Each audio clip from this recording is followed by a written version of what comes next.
Producciones Tommy Muñiz presenta Hace muchos años con José Miguel Agrelot.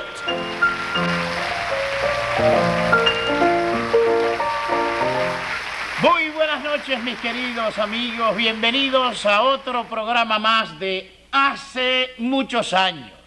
En la noche de hoy yo me siento muy orgulloso, me siento muy contento, muy complacido, porque el tema de esta noche es un tema sublime. El tema de esta noche es los maestros rurales, aquellos seres abnegados, sacrificados, que tanto y tanto le debe nuestro país. Es por eso que quédense donde están, tranquilitos, porque les prometo que van a vivir momentos inolvidables, van a recordar los que fueron y los que vivieron aquella época. Y ustedes, los jóvenes, van a darse cuenta de cómo era hace muchos años los maestros rurales.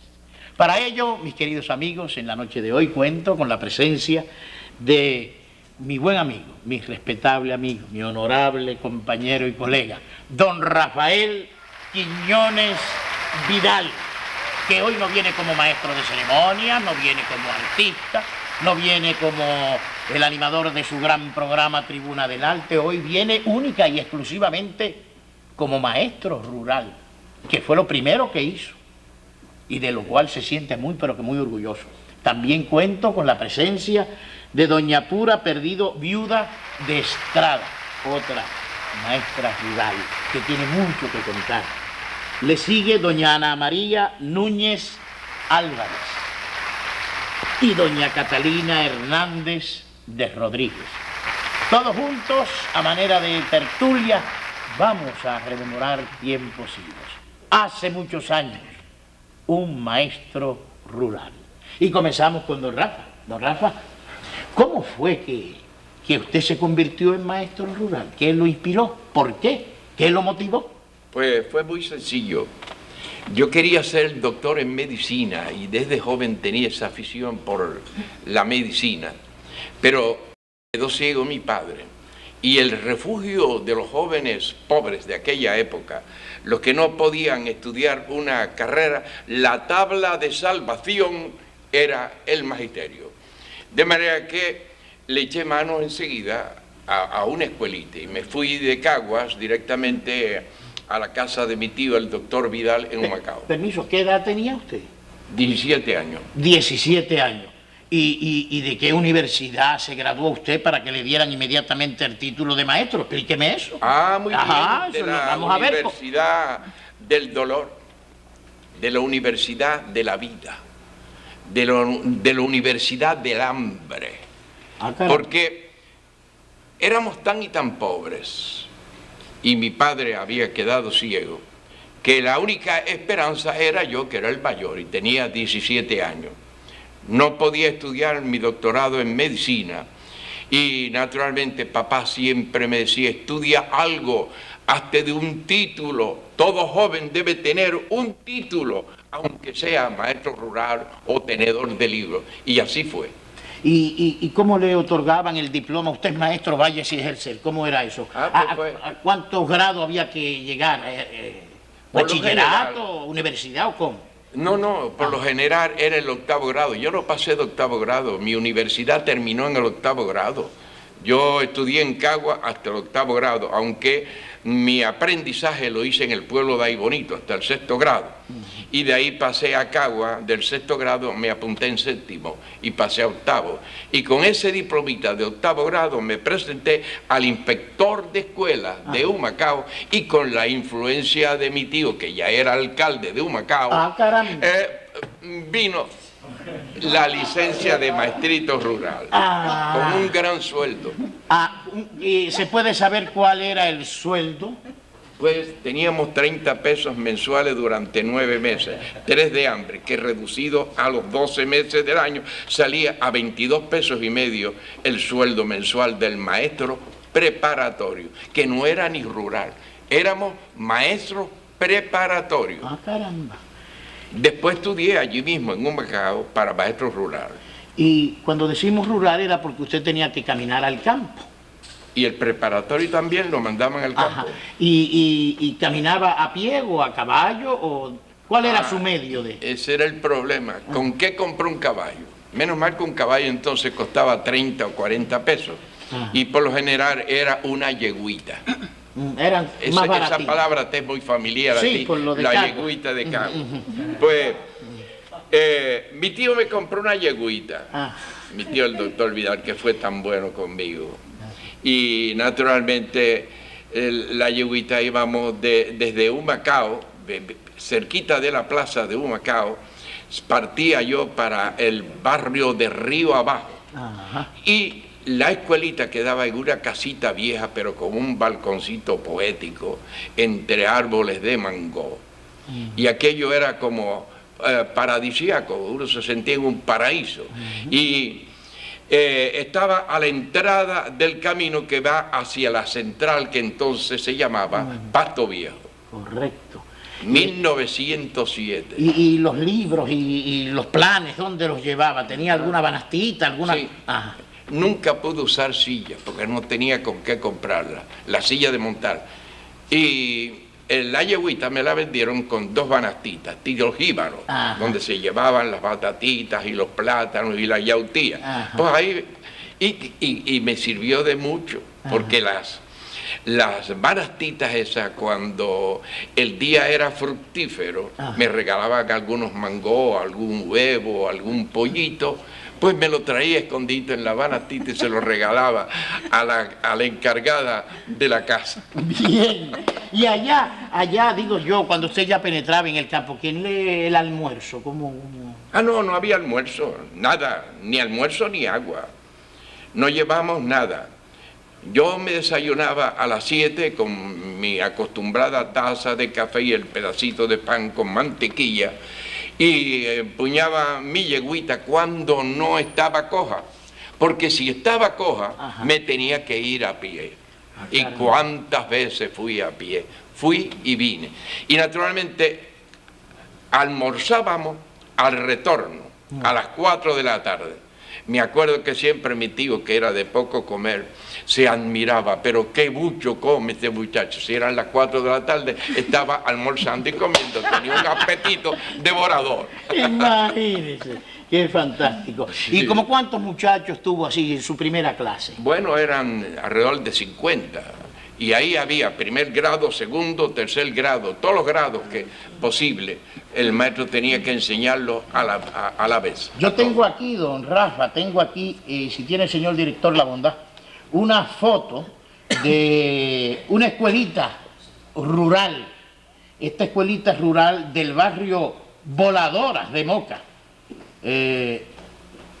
donde podemos observar más o menos como nos ha descrito don Rafael Quiñones Vidal, la escuelita donde por primera vez fue a dar el pan de la enseñanza. Don Rafa, y su experiencia, ¿se sentía usted satisfecho con la labor que hacía? ¿Lo querían? ¿Lo respetaban? Sí, muy feliz. El maestro era muy respetado. Los niños veían en el maestro un verdadero segundo padre. Y en los 2 barrios que tuve en Humacao, tanto en Río Abajo como después, pasé al barrio de Mabú, que estaba en el otro extremo, en la carretera que da salida a Las Piedras. Esa tenía otro estilo. Ahí era en lo alto de la montaña, había que subir una cuesta empinada, se parece a las cuestas del Yunque, y arriba en la cresta de la montañita estaba también otra escuelita rural hecha de madera, con su balconcito, poética también, y naturalmente bañada de la gracia de aquellos niños y de aquellos padres tan agradecidos. ¿Qué le enseñaba a usted, don Rafael? Le enseñábamos de todo, a leer, aritmética, gramática, y de cuando en cuando alguna palabrita en inglés si yo la sabía, porque yo era un maestro de inglés sin saber inglés. Compadre, coja eso. Qué tronco es maestro. Maestro de inglés Oiga, sin saber inglés. Pero sabíamos decir good morning, how are you. Sí. Oiga, don Rafa, y cuando llegaba el inspector.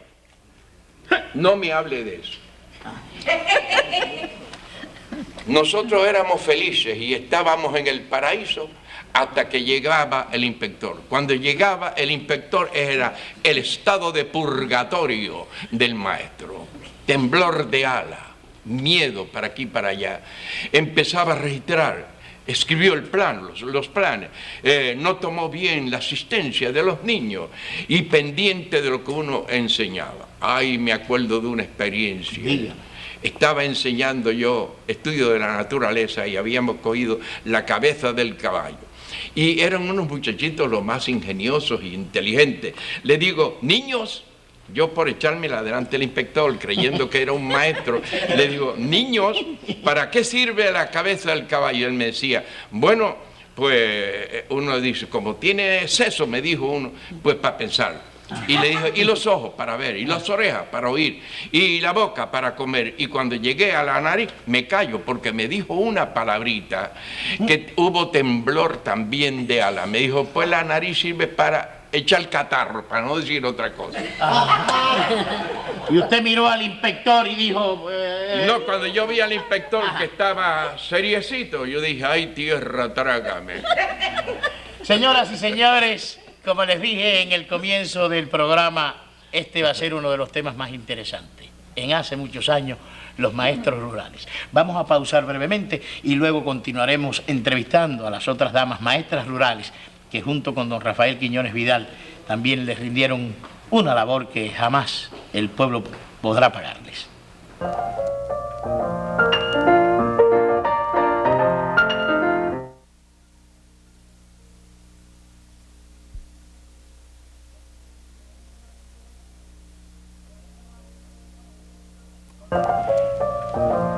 Continuamos, mis queridos amigos, en hace muchos años, el tema de hoy, los maestros rurales.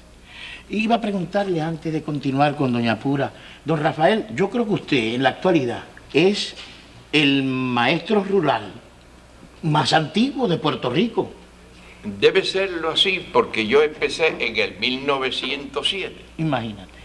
Hasta ahora que estamos en el 1900, ¿cuánto? 78. 78. ¿Cuántos años van?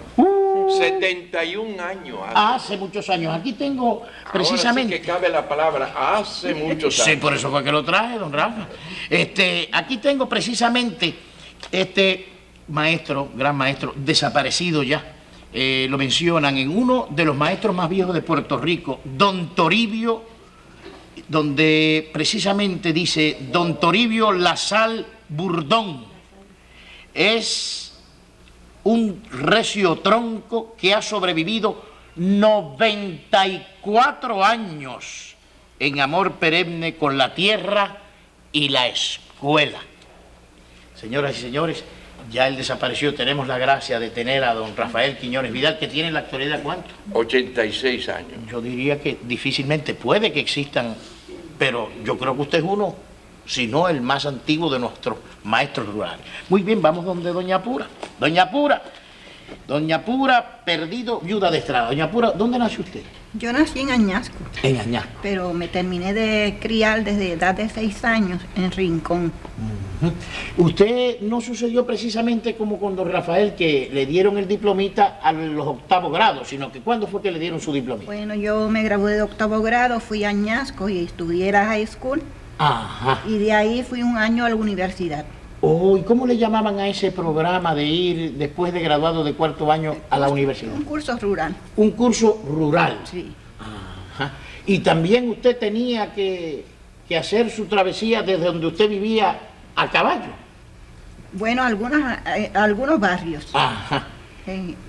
Fui a un barrio, se llamaba Cruces Arriba. Ah. Me mandaban el caballo con uno de los niños del dueño de la casa, donde yo me almorzaba, que iba al pueblo. Don Rafael ganaba 30 pesos. ¿Cuánto le daban a usted? Yo empecé con 62. Estaban las cosas mejorando, don Rafael, fíjese, ya 62. Pero estaban muy escasas las escuelas. Ajá. Y entonces para conseguir una escuela, tuve que tenía la escuela en propiedad, quiso ir a estudiar con la condición que yo le diera la mitad del sueldo. Rafael se montaba en una jaquita valla y sin silla. Dijo don Rafa que se montaba en una yeguita que a veces se le encojaba y sin silla. Con banastillas. Se enjorquetaba. Ah, sí, pero en el caso suyo no, usted tenía... No, había silla de mujer. Ajá. Ajá. Entonces venía el caballo, Ajá. lo traían los niños a mi casa, ellos seguían a la escuela y yo entonces cogía el caballo. Y tenía su silla que es como un arco para enganchar la pierna y se iba de lado. A silla de montar propia de lado. una dama. Sí. Sí, ya entiendo perfectamente bien. Y El camino era bastante pedregoso y de vez en cuando, entre la veredita, entre las dos rocas, rebalaba el caballo y se caía de rodillas y el susto que yo pasaba. imagínese, ¿qué edad tenía usted cuando... 18. 18 años. Usted tiene que haber sido una mujer lindísima a los 18 años porque todavía se conserva muy atractiva. Muchas De gracias. manera que usted era una maestrita de escuela, ¿ah? Montada en ese caballo era una cosa elegante. Pues me lo imagino que sí. Y almorzaba, porque el pobre don Rafa, ya usted ve lo que contó. Bueno. Y el almuerzo, ¿se lo Pues, llevaban? Ajá. No, el almuerzo me lo daban en casa del dueño del caballo. Al que me mandaba, los que me mandaban el caballo, pues me servían almuerzo. Almuerzo durante todo el mes. Sí. ¿Cuánto le cobraban? Bueno, en este me cobraban un poquito más caro. Ajá. $5 quincenales. $5 quincenales por todos los almuerzos. Sí, por todos Y los ese almuerzos. almuerzo, No, un almuerzo. un almuerzo, ¿sí? Sí, un almuerzo. Bueno, por todos los y a almuerzos. veces a las 3 me mandaban mi tacita de café a la hora de recreo. Y eso costaba $5, Sí, ¿no verdad? sí. Arroz, habichuelas, su Sí, carnecita, su su carnecita, viandita y sí, todo eso. Qué sí. cosa más bonita. ¿Usted tiene alguna anécdota que pueda narrarnos Bueno, con el caballo. con el caballo? Vamos a ver qué pasó con el caballo de Doña Pura. Iba muy entretenida un día subiendo la cuesta, cuando de momento oigo una voz que me gritaba: maestra, maestra, párese, maestra, párese. Y miré, y cuando miré me dice: mira que se está cayendo. Ya iba casi por el rabo del caballo. se le reventó el cincho al caballo y ya yo no me había dado cuenta. Y usted, Doña Pura, ese es un barrio de Rincón, me De dijo. Rincón, Cruce. Cruce. Cruce ¿Y de en qué Arriba. otros barrios? Porque estoy seguro que mucha gente está viendo este programa y se va a acordar de usted mucho. Barrio Cruce. Y Puntas. Y Puntas. Ajá. A Puntas iba por la vía del tren.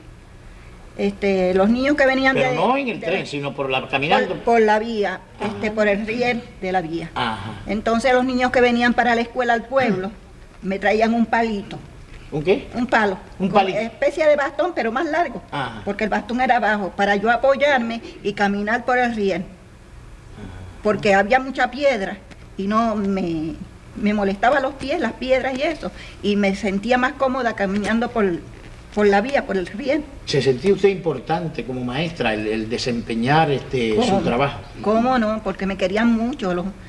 Los niños eran muy buenos, complacientes, respetuosos. Igualmente los padres muy cooperadores.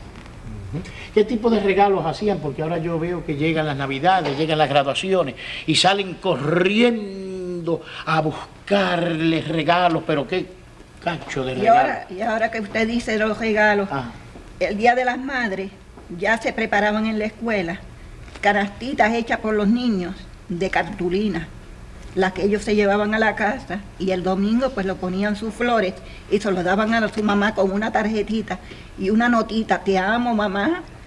¿Sabes? Que no hay que comprar tarjetas y comprar regalos. Todo se hacía en el Y saloncito ellos me de clase. regalaban a mí, los padres me mandaban huevos, pollos, gallinitas, mango, aguacates. Aquí voy a mostrarles, precisamente tengo una foto, una maestra a caballo. Me da la impresión, es una muchacha muy, muy guapa, muy elegante. Fíjense ustedes, aquí la tienen. Una maestra a caballo.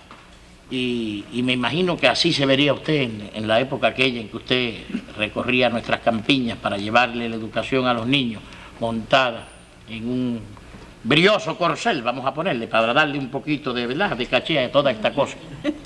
¿Quién le llevaba el bulto mientras usted se montaba en el caballo? Pues yo Porque llevaba- don Rafa tenía 2 banastas Sí, en pero su yo, yegua. yo llevaba una canastita, Ajá. la que llevaba en el brazo, Ujú. y ahí llevaba la libreta de planes y Tenía y muchos, otra cosa. tenía muchos pretendientes como maestra. Digo, porque una maestrita en aquella época todo el mundo le echaba el ojo. ¿Verdad que sí? ¿Qué? Pero ¿Verdad como dice? Don Rafa dice que ¿qué? Oiga, si usted se llega a haber encontrado con una maestrita así, montada a caballo. Ajá. Por eso el caballo tengo otra anécdota. Ya yo estaba de maestro rural en Bairoa, de Cagua. Ajá. Y me enamoré de una muchacha más linda que el mundo, como decían en el Ajá. Y me convidaba a su casa, porque el jíbaro es el hospitalario más grande, el hombre más generoso y cariñoso que hay. Y los padres me recibían con los brazos abiertos. El profesor. Y seguía, maestro, suba. Maestro, y usted con A su plan. comer. Y me preparaban su plato de arroz con habichuela guisado, que me gustaba muchísimo. Y a que tú no sabes cuál era la distracción de los novios. Ajá. Nos pisábamos el pie. Ah, sí. No podíamos hacer... Más nada, eso de holding hands, No, eso no existía, señor. sino mira, una pisadita acá, pero y Una otra pisadita allá. Pero ahora verá, Ajá. un día me fui antes de tiempo y saqué el pie de que ella me pisaba. Y yo dije, me tengo que ir porque me están esperando, tengo que ir a casa, Cagua. Y me dice, ojalá que cuando pase por la quebrada te caigas de cabeza entre el río. Me cree que fue con una palabra santa. Caí de cabeza en el río y desde allá yo oí la gritería que formaron ella y sus hermanos cuando yo caí de cabeza. Pero como yo era religioso, aprendí a no maldecir y a llevar mi pena. Oiga, don Queriéndola Rafa, más. don Rafa, y usted se conformaba con la pisadita nada más, que usted ya con eso tenía. Tenía, sí señor. Era una época. Yo me imagino que usted diría al salir, hoy la pisé 4 veces. No. No. No, es que eso se presta. Sí. Eso se presta. No, porque estoy... No. Quiero, hoy ¿ves? Vamos a dejarlo Bueno, así. déjalo así. Vamos a dejarlo así, no abundemos en esta cosa. Le iba a preguntar, doña Pura, ¿tenía muchos pretendientes? tenía pretendiente. Sí, se casó con un maestro. Bueno, él fue maestro 5 años, pero luego se vino a trabajar a San Juan. Y que fue el único novio que tuve. Ujú. Y que nos casamos y fuimos muy felices. ¿Cuántos hijos tuvieron? 5 hijos. ¿Alguno de ellos ha sido maestro o maestra? Bueno, maestros no. Estudiaron, han sido secretarias, contables. Mi hijo, administración comercial. Muy bien. Otra estudió secretaria también, 2 secretarias. La felicito, doña Pura, la felicito. Así que usted tenía al pueblo de Rincón, me imagino. Así decían. Y eso nunca tuvo la oportunidad de eso, de que le dieran una pisadita, ¿no? No, en aquella época. ¿Cómo funcionaba? ¿Cuál era la forma de comunicarse? En vez de holding hands y como ahora que seguida viene el clinch y la cosa, más o menos. ¿Cómo era más o menos? Así me imagino. Fue con la mirada porque... Ajá. Ajá, y eso de Se cogerse la mano. conformaba. Ah, Se conformaba. con una miradita lánguida y tierna, ya se decían muchísimas cosas. Que mucho quería decir eso. Ah, sí. Oh, ya lo creo. ¿Usted tiró muchas de esas miradas, don? Muchas. Yo creo que por eso que tengo tan poco pelo. Por el mucho cerebro que hizo con su mirada. Bueno, vamos a pausar y vamos a continuar, que todavía hay mucho que hablar de este interesantísimo tema de hace muchos años, los maestros rurales.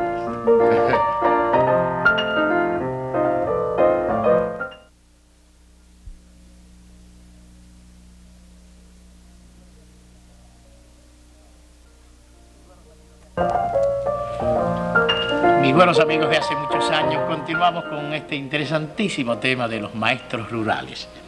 Y voy a cederle el turno en esta ocasión a doña Ana María Núñez Álvarez. Buenas noches, doña Ana María. Buenas ¿De dónde es usted? De Utuado. De Utuado. ¿Y cuándo comenzó su labor de maestra rural? Bueno, yo fui en el curso del 29 al 30. Del 29 al 30. Yo fui a estudiar a la Universidad de Puerto Rico, ¿verdad? Ajá. Precisamente ese fue el último curso rural que dio la universidad y nosotros lo aprovechamos, unos cuantos más conmigo, lo aprovechamos, ¿verdad? Porque no se iba a dar más ninguno. ¿Qué edad tenía usted cuando 19 años. Oye, vamos subiendo, 17, 18 y 19 años. Eran los años, corrían los años 1929 al 30. ¿Ya usted había terminado en su universidad El año ese de curso rural. ¿cómo le llamaban así? Curso rural. Curso rural. Lo que yo dije primero, Normal One, Rural A. Normal One, Rural A. Normal One, Rural A. Entonces después seguimos estudiando el segundo año de normal. Y la mandaron entonces. Pues el primer año que yo trabajé, ¿verdad? Fui a sustituir a una maestra que iba a tener un bebé. Y me tocó, por suerte, el barrio Ángeles. ¿El barrio Ángeles? ¿De dónde es el barrio Ángeles? De Utuado. Ah, de Utuado No, mismo. Sí, Tuvo la suerte de que la enviaron a su mismo... Entonces, de mi casa me mandaban el almuerzo. Ajá. Y con tan buena suerte que Aurelio Pérez, yo no sé si... don Yello Pérez, ese fue mi primer director, ¿verdad? El primer supervisor. Entonces estaba en la Sabana, porque es una segunda unidad bien grande, ves, casi un pueblo. Entonces a mí me mandaban el almuerzo y como era mucho y mi mamá era quien mandaba, pues había un maestro que era también del pueblo, que íbamos juntos en la guagua, todos cogíamos del almuerzo. Teníamos un festín con el almuerzo. Entonces, lo más bien, gracias a Dios. Del almuercito usted lo compartía con sus sí, compañeros maestros y demás. Cuantos. Bueno, y allí estuve yo el segundo semestre del 1929 al 30.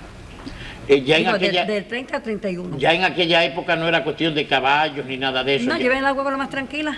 Ya usted entró sí. en la guagua. Sí, pero ese fue el primer año. Luego venían los sufrimientos bien grandes. Sí. Porque ya la próxima vez tuve que ir bien lejos a trabajar. ¿Dónde le enviaron? A Tetuán.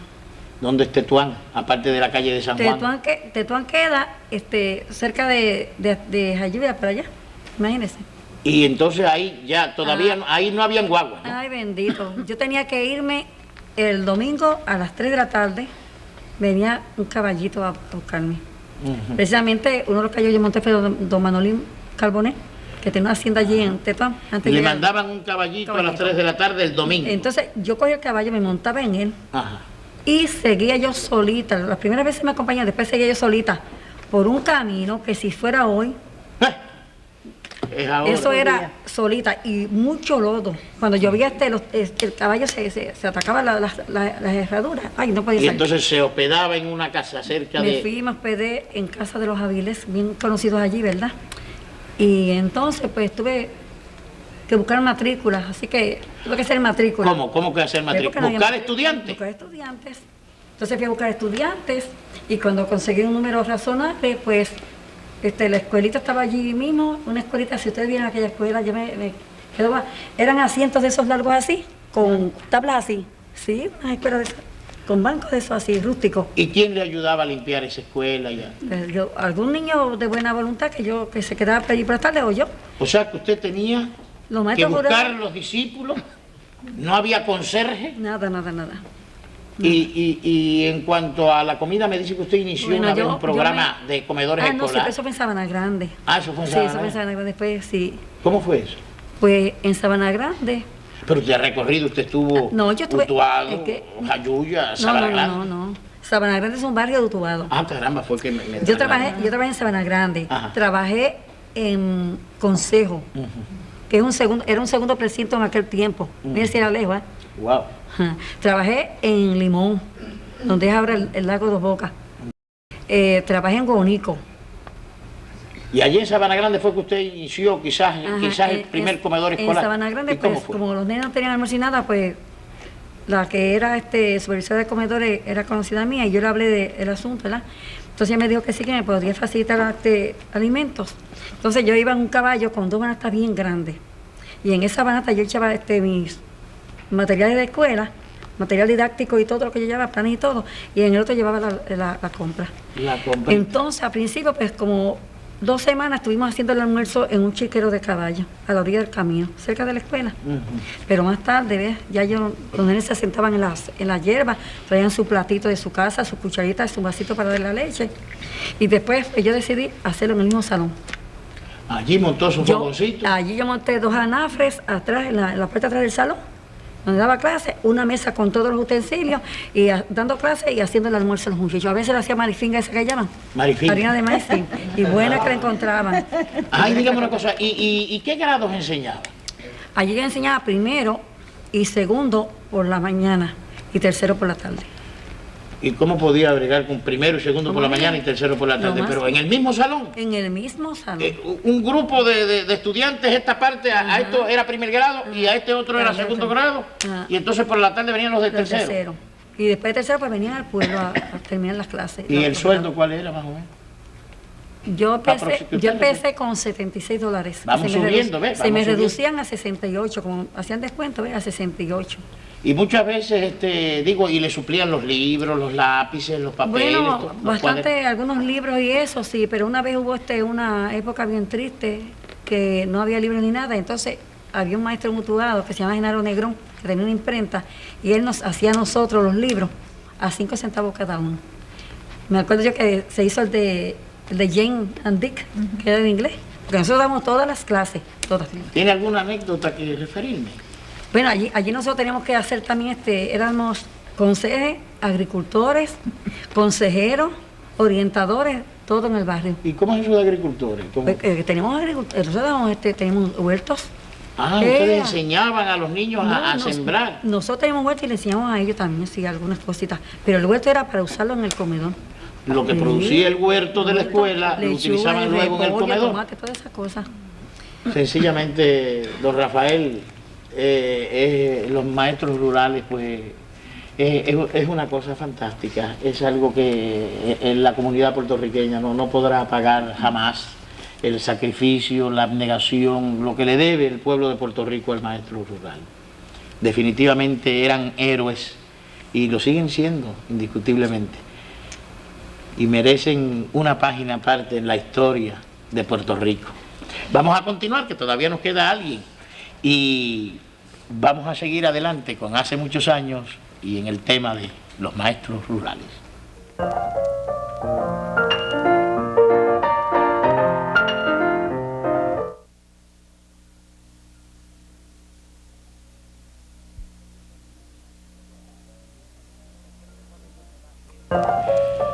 Mis queridos amigos, en Hace Muchos Años seguimos adelantando el tema de hoy, los maestros rurales. Quiero mostrarles a ustedes aquí una foto bien típica, una foto donde muestra hombre y tierra dando frutos a la par. Un típico maestro rural con su grupo de niñitos frente a la escuela rural. Notarán que algunos de ellos estaban descalzos.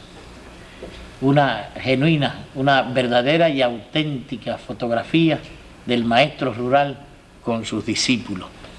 En esto de que había niños que iban descalzos, me imagino que ustedes vivieron momentos en aquellas épocas de mucha tristeza, porque el sueldo que ustedes devengaban no daba, pero muchos de ustedes en ocasiones se quitaron mucho de lo que tenían para darlos, porque había mucha miseria, mucha uncinariasis y mucho parásito, definitivamente. Es otra foto aquí que quiero mostrarles. Esto es una clase de labores e industrias, clase de labores e industrias, y es por eso que a través de esta foto las voy a llevar a doña Catalina Hernández de Rodríguez. Doña Catalina, que es la más jovencita de las que tenemos en esta noche. ¿Cómo llegó usted a desempeñarse en el campo, doña Catalina? Bueno, yo estudiaba en el Instituto Politécnico y en eso mi padre se enfermó, tenía 2 años de colegio, y me tuve que quedar en Aguada sin poder estudiar. En eso unos supervisores del departamento fueron a visitar Aguada, al pueblo, y uno de ellos me preguntó, yo fui a saludarlo porque uno de ellos había sido principal cuando yo me gradué de la escuela superior. Y me preguntaron que si yo quería ser maestra de industrias nativas, que en aquella época estaban en todo su apogeo en las segundas unidades. ¿Con qué propósito? Para enseñar, las segundas unidades se establecieron en Puerto Rico con el propósito de retener a la gente del campo en el campo y que el estudiante que estaba en la escuela rural aislada fuera de 4º grado en adelante hasta 9º grado y de ahí pudiera seguir estudios superiores si quería y no tuviera que ir desde pequeño al pueblo, porque mucho talento del campo se quedaba rezagado porque no podían ir al pueblo a estudiar. Entonces me nombraron en en Morovis, en el barrio Unibón de ¿Y Morovis. usted era de dónde? De Aguada. De Aguada a Morovis, como que hay... Y fue en plena guerra, en el 1942. Entonces tuve que ir a Morovis y hospedarme allá. Si se me iba la guagua el domingo cuando yo venía de Aguada, hasta a Vega Baja. Si la guagua del correo se iba, tenía que irme a pie de Vega Baja a Morovis. Entonces me hospedaba allí la semana y después del pueblo iba a la segunda unidad de Unibón a trabajar de maestra de industrias nativas. El salón de clases era el comedor escolar, porque eran unos cursos que se estaban iniciando y no había salones donde dar clases. Además, siempre ha habido en Puerto Rico escasez de salones. Ahora hay escasez y antes también los había. O sea, siempre ha sido Siempre ha el mismo habido problema. ¿verdad? Ese era mi salón, el comedor escolar. Pero desde luego el estudiante de aquella época también pues hay que tener en consideración de que era un estudiante que cuidaba lo poquito que tenía. Sí, no había. Yo creo que jamás existió en la época en que ustedes eran maestros rurales el vandalismo que desgraciadamente existe ahora. Nosotros no teníamos que ponerle cejadura a los candados. El salón mío de industrias nativas, donde yo tenía los materiales poquitos que podía tener, y el equipo no tenía que tener candado porque los muchachos no se lo llevaban. En el campo como que la enseñanza se facilitaba porque había respeto, consideración, como que entendían que aquella persona estaba dando de su vida y de su tiempo y se les respetaba, Sí, porque el maestro en el campo siempre era la persona más importante, ¿verdad? Al maestro iban donde él a que le tradujera la carta en inglés, que le analizara, que se la escribiera, era el consejero, y hasta muchas veces hasta en problemas de familia y problemas de... El psiquiatra y el psicólogo era también el maestro, era el cura también que resolvía, y muchos fueron los que casaron, algunos que no estaban y demás, y se ocuparon de llevar. Y éramos los maestros de arte también, que hoy día los hay muy buenos, ¿verdad? Pero éramos los que enseñábamos a los muchachos a recitar y a bailar y a hacer aquellas veladas de Navidad que se hacían, y veladas de las madres, fiestas a las madres. Y entrenábamos los muchachos en horas libres de nosotros. Sí, porque ahora ha surgido, como en otros aspectos, pues lo que le llaman las especializaciones. Sí. Aquel es maestro de matemáticas, este es de inglés, el otro es de historia, el otro es de lo otro. Antes había que ser de matemáticas, de inglés, de español, de historia, biología, etcétera, etcétera, Yo de maestra, y agricultura además. De maestra de industrias nativas yo también tenía que enseñar arte, pero arte como asignatura a los estudiantes en la segunda unidad. ¿Recuerda alguna anécdota que le sucediera? Bueno, de maestra en sí, pero es una cosa más anterior, porque yo tuve la suerte de casarme con un maestro rural, como son los compañeros, ¿verdad? Ah, sí. Y de la época más o menos de los compañeros, aunque yo soy un poquito más acá. Sí. Mi esposo fue a ver una clase demostrativa al campo donde yo era discípula de primer grado, y que siempre también se daban clases demostrativas en la zona rural, y había muy buenos maestros en la zona rural. Y en esa clase demostrativa yo era estudiante, y uno de los maestros es el que al cabo de los muchos años vino a ser mi esposo.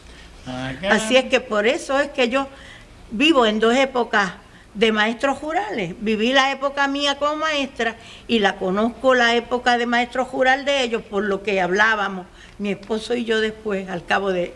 ¿Y doña Ana María, el suyo no fue maestro? No, no era maestro. No, el de doña Pura sí. Sí, ¿verdad? fue maestro, pero 5 años nada más. 5 Después se años. vino a Y trabajar. sabe que Ajá. en el campo del magisterio joven Sí.